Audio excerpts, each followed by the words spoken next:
Edukačná úloha s číslami trocha inak. Čo je viac?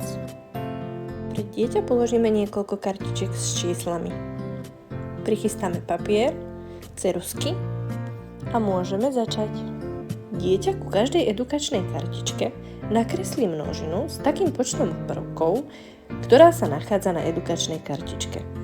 Napríklad, ku kartičke s číslom 1 nakreslí množinu s 1 hviezdičkou.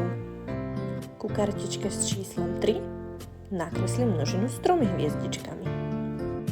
V prípade, že dieťa potrebuje s číslom pomôcť, môžeme mu ponúknuť pásničky, ktoré sa nachádzajú na zadnej strane kartičky. Alebo môžeme ponúknuť pomocnú otázku, napríklad k číslu 3. Koľko má kyslička lístkov?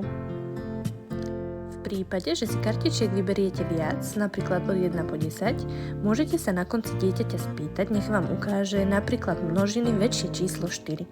Čiže by to bolo vlastne číslo 5, 6, 7, 8, 9, 10. My máme čísla 1, 3, 4, 8 a môžeme sa dieťaťa spýtať, ktorá množina je najväčšia. V tomto prípade je to číslo 8. Cieľom tejto edukačnej úlohy je precvičovanie počítania a utváranie alebo určovanie množiny prvkov.